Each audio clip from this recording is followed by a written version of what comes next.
ഒരു കമ്മലാണ് ഉണ്ടാക്കിയെടുക്കുന്നത്. ഈസിയാണ്, സിമ്പിളാണ്, അത്ര വലിയ പൈസ ചിലവൊന്നുമില്ല. ടൂളായിട്ട് ആദ്യം തന്നെ നെയിൽ കട്ടറാണ് എടുത്തിട്ടുള്ളത്. പിന്നെ 2 ഹെഡ് പിൻ എടുക്കുന്നുണ്ട്.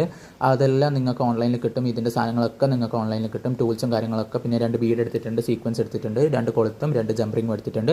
സീക്വൻസ് എടുക്കുമ്പോൾ ശ്രദ്ധിക്കുക, 2 ഭാഗത്ത് ഹോളുള്ള സീക്വൻസ് എടുത്താലേ ഞാനിന്ന് ചെയ്യുന്ന ഐഡിയ നിങ്ങൾക്ക് ചെയ്യാൻ പറ്റുള്ളൂ. ഒരു ഭാഗത്ത് മാത്രമുള്ള ഹോളായിട്ട് വരുന്ന സീക്വൻസും അവൈലബിൾ ആണ്. അപ്പോൾ നോക്കിയും കണ്ടൊക്കെ വാങ്ങുക. അതിനുശേഷം ആദ്യം തന്നെ ആ ഒരു ഹോളിൻ്റെ അകത്ത് നമ്മൾ റിങ് ഇട്ട് കൊടുക്കുന്നുണ്ട്. റിങ് ഇട്ട് കൊടുത്തതിന് ശേഷം കൊളുത്ത് ഇട്ട് കൊടുത്തിട്ട് അത് നെയിൽ കട്ടർ വെച്ചിട്ട് തന്നെയാണ് ഞാൻ ടൈറ്റ് ചെയ്യുന്നത്. ഇത് ടൈറ്റ് ചെയ്യാനും ലൂസ് ചെയ്യാനും ഒക്കെ ഉള്ള എക്യുപ്മെൻറ്റ്സ് ഒക്കെ ഓൺലൈനിൽ അവൈലബിൾ ആണ്. മീഷോയിൽ, ഫ്ലിപ്കാർട്ടിലൊക്കെ ഉണ്ട്. പക്ഷേ അതൊന്നും എൻ്റെ കയ്യിലില്ല. അതുകൊണ്ടാണ് ഞാൻ നെയിൽ കട്ടർ യൂസ് ചെയ്തിട്ട് ചെയ്യുന്നത്. അത് തന്നെ അങ്ങനെ തന്നെ ഞാൻ നേരത്തെ പറഞ്ഞ രീതിയിൽ ചെയ്താൽ നിങ്ങൾക്കൊരു കമ്മലായിട്ടുള്ള രീതിയിൽ തന്നെ കിട്ടും. അതിനുശേഷം ആ ഒരു പിന്നില്ലേ, അത് വേണ്ടുന്ന അത്ര നീളത്തിൽ കട്ട് ചെയ്തെടുക്കുക. അതിൻ്റെ അകത്ത് ആ ഒരു പിങ്ക് ബീഡ് ഇട്ട് കൊടുത്തിട്ട് അതിങ്ങനെ വളച്ച് അതൊരു ലൂപ്പ് പോലെ ആക്കിയെടുക്കുക.